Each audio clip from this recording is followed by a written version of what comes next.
Bien, bueno, vamos a empezar de inmediato ya una nueva edición de Cara a Cara y voy a presentar de inmediato también a nuestro invitado de esta noche. Está con nosotros Farid Cajat, con quien vamos a hablar sobre una publicación y una situación que tratas de plasmar en El Eterno Retorno, ¿no? Que es este libro que has publicado, que toca un tema que parece interesante, ¿no? Tú lo llamas como El Eterno Retorno en función a cómo nuevamente la derecha radical está ganando muchos espacios en la política, un protagonismo singular. Sí, digamos que el título tiene que ver con un componente particular de la ideología de la derecha radical, que es el nacionalismo étnico. Un nacionalismo que había sido desahuciado desde el siglo XIX. Tanto liberales como John Stuart Mill, como marxistas, Marx o Engels, pensaban que el nacionalismo era un sentimiento pasajero que con el proceso del progreso y la modernidad iba a tender a desaparecer, y obviamente eso no ocurrió. Luego de la Segunda Guerra Mundial se pensaba que con la Unión Europea, en un caso, con la integración, digamos, de los aliados soviéticos en una coalición basada en ideología más que en identidades nacionales, también nuevamente el nacionalismo iba a estar de salida y volvió por sus fueros. Entonces, digamos, se le desahucia regularmente, pero nunca desaparece. Si miramos América, podríamos decir Donald Trump en Estados Unidos, Jair Bolsonaro en Brasil, son los dos claros reflejos de este retorno. Bueno, lemas de campaña: hacer América grande nuevamente, la nación y Estados, y America first, América primero. En el caso de Bolsonaro, Brasil por sobre todo. Entonces, sí, el componente nacionalista es importante en todos estos grupos, pero con la salvedad de que la pertenencia a la nación para ellos se define por etnicidad, cuando no por color de piel, ¿no? No por ciudadanía. Si el hijo de un inmigrante adquiere la ciudadanía por naturalización, para ellos sigue sin ser un nacional. No la quieren reconocer, ¿no? Y eso pone en una situación bastante compleja. Sí. Ahora, ¿qué pasa con los otros países de América Latina en torno a esta ola? El Fondo Monetario Internacional acaba de hacer una publicación indicando que Brasil va a ser, por ejemplo, uno de los países que su crecimiento económico se ve bastante disminuido por esta incertidumbre que el mismo Jair Bolsonaro está creando.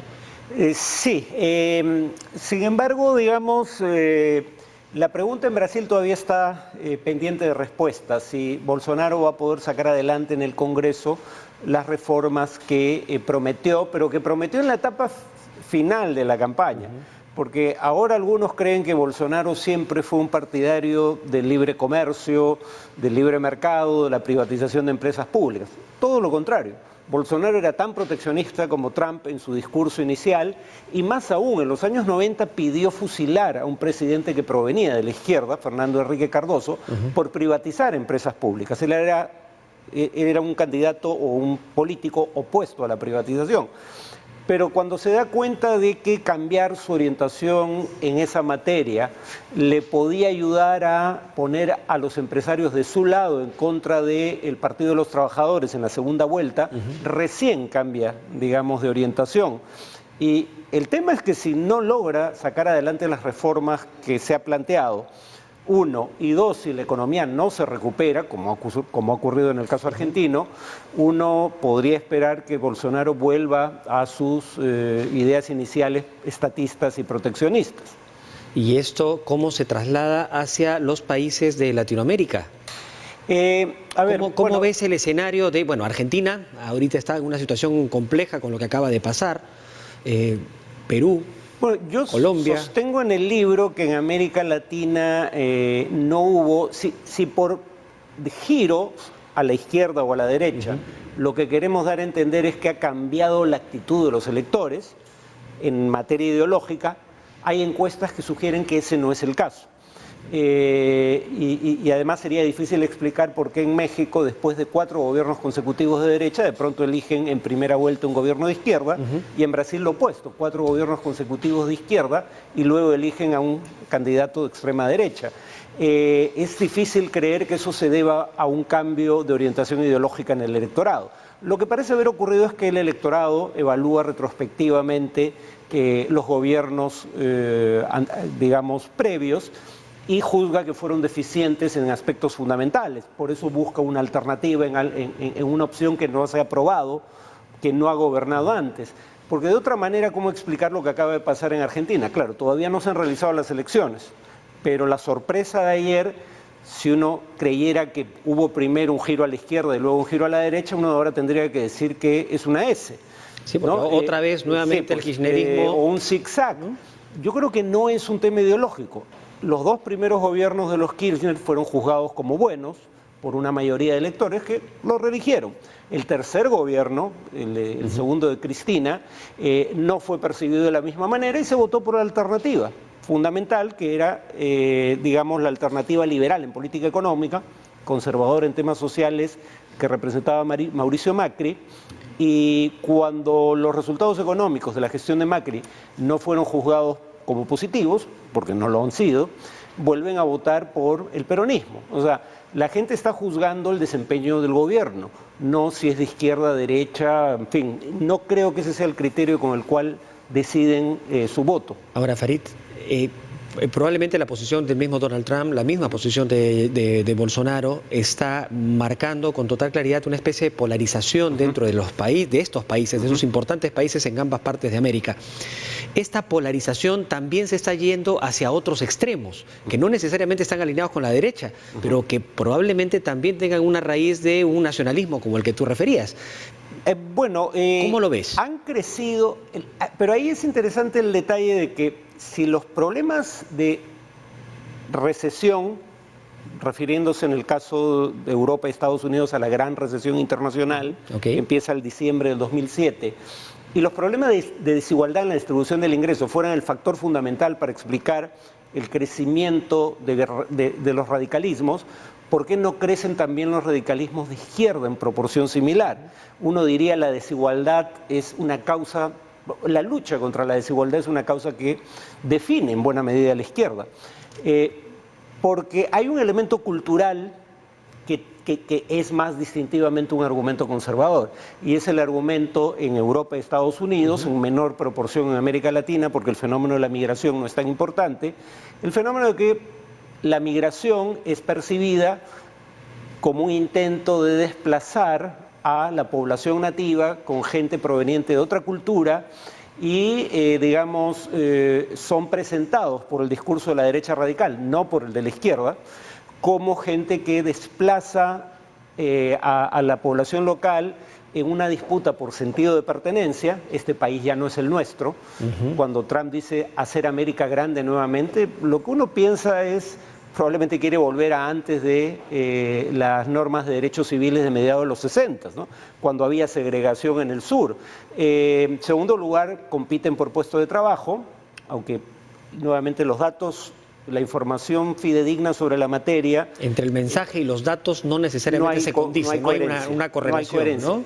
Pero lo importante electoralmente es que la gente sí crea que los migrantes les quitan trabajos y finalmente te quitan recursos públicos. Que lo vemos ahorita en una reacción inmediata de Jair Bolsonaro cuando dice, por ejemplo, en una frase respecto del resultado de la derrota de Mauricio Macri, que el pueblo gaucho... si esa gentecilla de izquierdas vuelve en Argentina, Río Grande puede convertirse en un nuevo estado de Roraima, ¿no? Haciendo referencia a lo que está pasando con los refugiados venezolanos que están yendo a esta zona de Brasil. Bueno, o sea, lanza como una especie de advertencia, ¿no? Lo cual sugiere que a él la democracia en Venezuela le tiene sin cuidado. Recordemos que él le pide a las Fuerzas Armadas, ya siendo presidente, que conmemoren el golpe de Estado militar de 1964 en Brasil, y tan poco le importa la democracia en Venezuela que no tiene ninguna expresión de solidaridad con los venezolanos que huyen de su país producto del desaguisado creado por el régimen chavista. O sea, creo que para él lo que le molesta del chavismo no es su carácter autoritario, es que se reivindique de izquierda. Y es, digamos que poco astuto de su parte hacer eso cuando es altamente probable, uno, de que Alberto Fernández gane, y es con él quien se va a tener que entender cuando negocien acuerdos a nivel de Mercosur, por ejemplo. Pero en segundo lugar hay un antecedente en la propia Argentina que indica que probablemente el intento de influir en las elecciones por parte de un presidente de un país vecino sea contraproducente, y es el hecho de que la primera vez que Perón gana la presidencia, antes de la elección el embajador estadounidense en Argentina emite un pronunciamiento o hace un comentario crítico de la candidatura de Perón. Perón, que si algo era sin duda es astuto, de inmediato toma, digamos, el reto y dice: la elección es entre el embajador estadounidense y yo.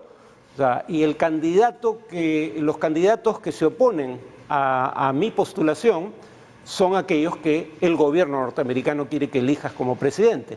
Tú decides, un gobierno extranjero nos va a decir cómo votar. Y esa fue la primera vez que Perón gana la presidencia.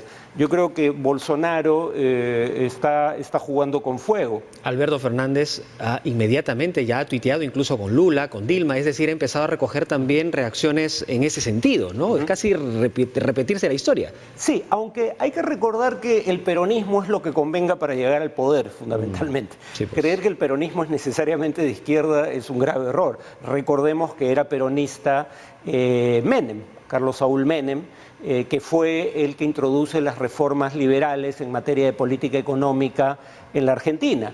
Y luego Menem termina aliado de los Kirchner, de Néstor y Cristina Fernández de Kirchner, que presuntamente, digamos, representaban al ala izquierda del peronismo. Entonces, que el peronismo sea intrínsecamente de izquierda es discutible. El peronismo en Argentina generó a las dos fuerzas irregulares armadas que se enfrentaron antes del golpe de 1976.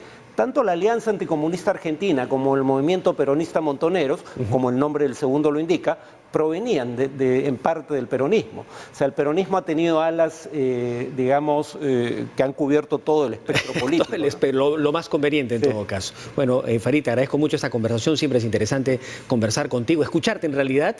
Y finalmente, esta es la publicación que acabas de presentar, así que vamos a invitar. ¿Qué es digamos, lo importante que podemos destacar de esta publicación muy brevemente, por favor?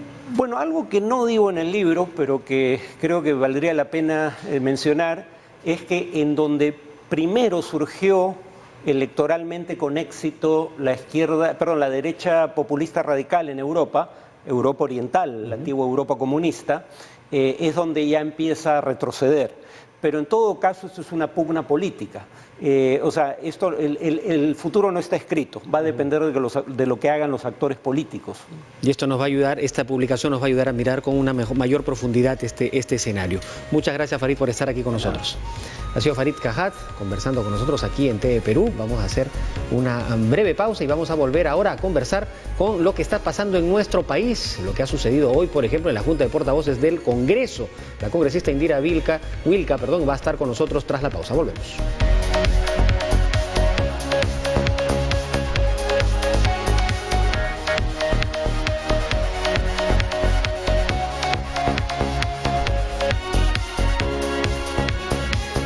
Ya está con nosotros la congresista Indira Wilca, vocera de Nuevo Perú, no sé por qué le digo Wilca, le cambio el apellido sin querer, por cierto. Congresista, ¿cómo está? Bienvenida. Gracias por estar aquí gracias por cara la invitación. a cara. Bueno, hoy hubo Junta de Portavoces, una convocatoria bastante abierta. La agenda decía: vamos a reunirnos para tomar decisiones respecto de la coyuntura política actual. ¿Cómo fue la reunión? ¿Hubo alguna precisión en realidad? Bueno, finalmente se llegó a un acuerdo, pero es cierto que la convocatoria y el inicio de la reunión que hemos tenido, que digamos marca el inicio de esta legislatura con nuevos portavoces, con nuevas bancadas dentro de la Junta de Portavoces, un poco que lo que intentó es leer la coyuntura en la que estamos, ¿no? Una coyuntura marcada por un lado, el tema del adelanto de las elecciones generales que ha sido planteada por el Ejecutivo, que aún no hemos empezado a abordar, que es algo que algunos planteamos, es decir, no terminamos de cerrar el proceso de reinstalación de las comisiones. Y mientras no haya ese proceso cerrado, discutir un proyecto de ley con que tiene ese peso, esa gravedad, se hace un poco complicado, ¿no? Y lo otro es, claro, al Congreso también le corresponde asumir su labor de representación, fiscalizar, en fin, las acciones del gobierno. Y entonces un poco por ahí se quiso empezar la discusión, ¿no? Con esta propuesta en algún momento, sé que durante la mañana algunos colegas míos hablaron, yo no sé si de repente midiendo tanto su reacción, pero de una vacancia. Un pedido de vacancia al presidente. Mire, yo, por la verdad, este audio que se ha hecho solamente público. Para tenerlo muy claro, nosotros como bancada de ninguna forma pensamos siquiera en la posibilidad de una vacancia a propósito de un hecho como este.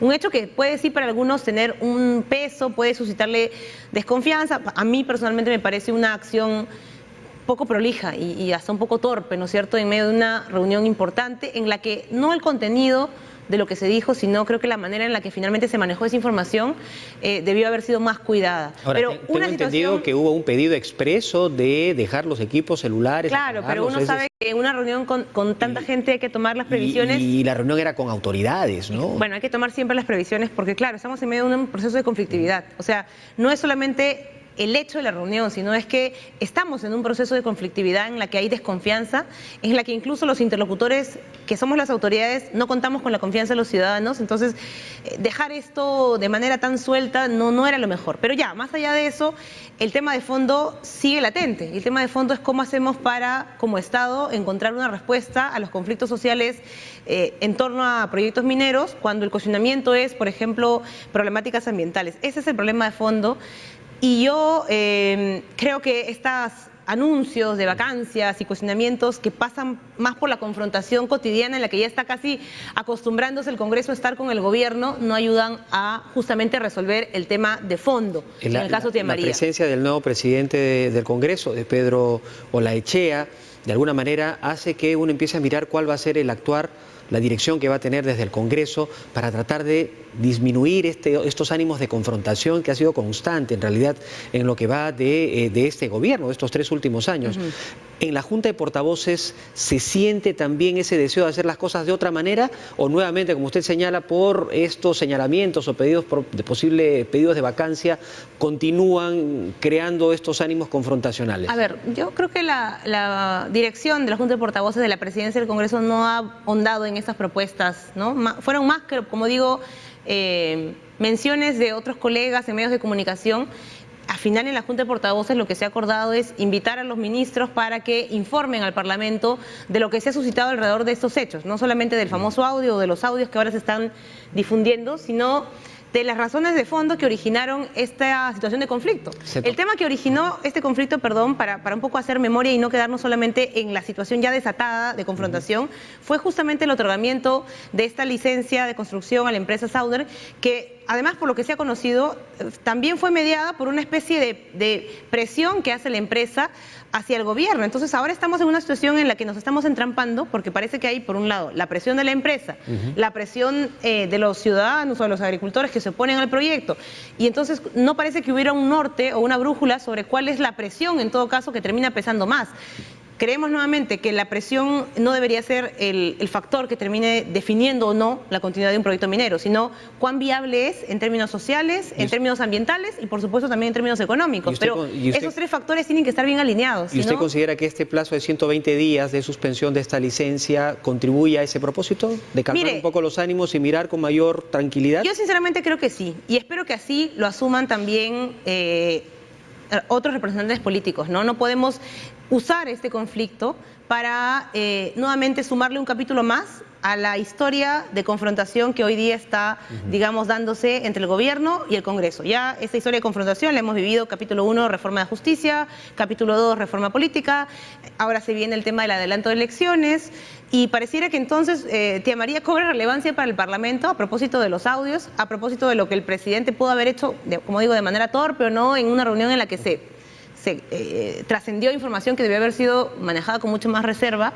Entonces pareciera que es un capítulo más, pero nosotros no es un capítulo más. Nosotros en julio, cuando empezó justamente ya las primeras reacciones a lo que fue la entrega de la licencia de construcción, sí planteamos una moción de interpelación, porque es el canal que tenemos en el Parlamento para pedir que un ministro venga, comparezca y explique cuáles son justamente las razones técnicas, políticas, sociales para otorgar esta licencia y reactivar un proyecto minero que ya venía con 2 momentos de conflicto previo en 2 gobiernos anteriores, que ya tenía un conjunto de observaciones técnicas que nunca estuvieron bien subsanadas, ¿no? Entonces, ese tema de fondo es el que debería estar hoy, creo, en nuestra discusión, más que la situación de si el presidente puede ser vacado o no puede ser vacado, eso no. Y en esta reunión de la Junta de Portavoces, ¿han visto un poco más allá del problema de Tía María? Por ejemplo, que Yabeco ya tenemos algunas repercusiones. Es decir, si hay un ánimo de confrontación, esto podría terminar activando otros conflictos latentes en el sur de nuestro país, que están ahí, que están vigentes. Sí, evidentemente ha sido materia de preocupación de todas las bancadas, Creo que en lo que no coincidimos tal vez, o sea, coincidimos en ese diagnóstico de que evidentemente estamos ante una situación, ante una manera en la que funciona la minería que hoy no está teniendo los resultados que esperamos como país. Y entonces, creo que coincidiendo en ese diagnóstico, lo que no estamos compartiendo tal vez son las maneras en las que resolver. Para nosotros, nuevamente, no se trata acá simplemente de ponerle la etiqueta de antiminero a todo aquel que cuestione una manera en la que se desarrolla un proyecto. Lo que hay que buscar es cómo efectivamente cada proyecto, que tiene una particularidad distinta, cumple ciertos estándares para que sea viable. ¿La minería es importante para el país? Sí, y creo, nuestra bancada menos lo ratifica así, que hace falta una nueva minería en nuestro país, mucho más responsable ambientalmente, mucho más responsable socialmente, que no repita los errores del pasado, que no se asemeje a la minería pues de tiempos de la colonia, o sea, que no prime esta lógica de que, claro, el Perú tiene ingentes recursos minerales que hay que explotar, pero hay que explotarlos a como de lugar. Porque mejor es que los exportemos y que los saquemos del subsuelo a que, entre comillas, ahora, se queden ahí. Pero para poder tiene que haber una mejorar, para hacer adecuada. más, digamos, una minería más responsable, se necesita que también el Ejecutivo, el Ministerio de Energía y Minas, las entidades que tienen la obligación de velar por cuidar el medio ambiente, en fin, hagan bien también su trabajo. Y por otro lado, y quiero ir un poco más allá todavía, es que el Congreso desarrolle las normas necesarias que les permita a estos entes del Ejecutivo hacer ese control con mayor rigurosidad y exigirle mejor o mayor responsabilidad a las empresas, que sin duda, si tienen las normas claras y les es rentable también, van a operar, y si no, tendrán que tomar su decisión. Eso es lo que tiene que estar, creo que, en el fondo de esta discusión, que hoy tenemos un cuestionamiento de fondo a la manera en la que se gestionan los estudios de impacto ambiental. Mire, a propósito de los conflictos que hubieron en nuestro país en años anteriores, justamente se fue generando una nueva institucionalidad ambiental. O sea, es decir, por ejemplo, cuando ocurre la primera explosión de conflicto en Tía María, no teníamos una instancia independiente que revisara justamente los EIAs. Los EIAs dependían ¿de quién? Del Ministerio de Energía y Minas. O sea, el MINEM era juez y parte. Porque evidentemente quería promover la actividad minera casi a como de lugar y terminaba siendo el que también definía los estándares ambientales para el desarrollo de estos proyectos. Se pudo sacar adelante el SENACE, pero hoy incluso el MINEM sigue definiendo cuáles son los términos de referencia para los EIAs. Entonces requerimos mucho mayor independencia para lo que tiene que ver con las políticas ambientales. Nos está ganando el tiempo, en realidad ya no nos queda tiempo, pero no quiero dejar de mencionar lo que ha dicho el defensor del pueblo, Walter Gutiérrez, quien ha dicho o ha puesto en entredicho la credibilidad del Consejo de Minería como consecuencia de este audio que se ha dado a conocer con la participación del presidente. ¿Qué opina usted de esta opinión del No he escuchado completa las declaraciones del defensor. Creo que, como digo, más allá de lo que ha suscitado el audio, lo que hay que garantizar es que la decisión de este Consejo de Minería a lo que nos lleve es a subsanar el problema de fondo. El problema de fondo sigue siendo que el EIA del proyecto Tía María seguía teniendo observaciones de fondo para los agricultores del Valle de Tambo, seguía teniendo preocupaciones en relación al uso de los recursos hídricos, ya no por el tema de la desalinización, en fin, del agua de mar que se iba a usar, sino porque también había recursos hídricos del subsuelo, en fin, que decían estaban en riesgo. Todavía habían observaciones así, por ejemplo, la ubicación de uno de los yacimientos iba a generar impacto de polvo en el valle, en fin, habían temas de fondo que merecían ser revisados. Entonces hay que empoderar más a este Consejo. Y el hecho de haber dado la licencia de minería, ¿no?, de manera precipitada ha evitado que nos pongamos a discutir previamente todos estos temas técnicos que faltaban resolver. Bueno, vamos a ver qué pasa en las próximas horas, en los próximos días. Congresista, le agradezco mucho esta conversación. Gracias por estar aquí en Cara a Cara. La congresista Indira Wilk ha estado conversando con nosotros aquí en Cara a Cara. Hacemos una breve pausa y volvemos con lo último.